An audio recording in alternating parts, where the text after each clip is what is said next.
How'd you hook up? We met in New York years ago through a friend. She does, she's been involved in improv comedy for a long time. She's got a theater in New York, and just kind of met through friends. Wow. Why isn't that as publicized as like Brad and Jennifer? Yeah, well, I had no clue.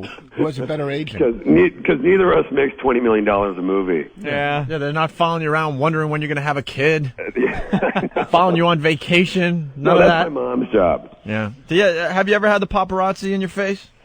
Very, very little. I mean, only when I call them. And please snap off some.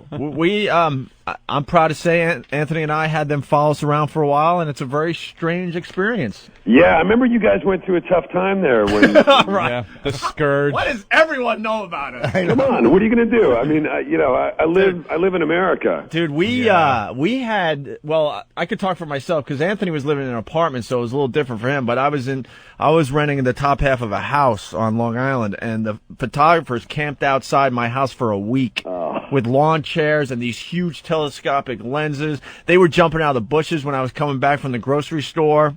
It's crazy, right? It was insane. One day, it's a true story, I just want to leave my house. I couldn't figure out how to do it because they had all the angles covered.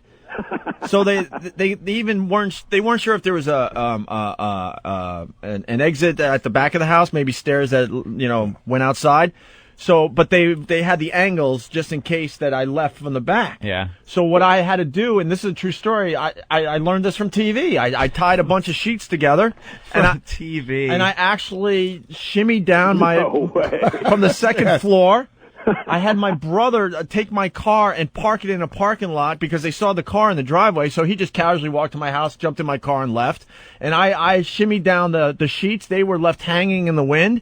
And jumped over my neighbor's fence and got my car and left for the day. And those idiots stayed there all day waiting. It would have been easier to get Steve McQueen in tunnel out. Oh, I know. One day, I just watched them watch me all day long. I thought it was the most fascinating thing. I was just peeking through the blinds, and I saw them looking at their watches and getting on their cell phone, giving updates to the papers or whoever they were working for. And then they would get, like, deli orders and go, yeah, you want coffee? You could even read their lips. Like, you want coffee? Yeah. You want a sandwich? Okay. Because they needed that shot of the scourge of society. Yeah. And they never, I'm proud to say they never got it because it was a game I started playing with them. But you know what's so nuts too is like I know like you read the newspapers or the magazines and you're like you see these actors and you're like this guy's a douche or whatever. And then this past summer I worked with Jennifer Lopez on this movie and these guys they went crazy. Like she couldn't go.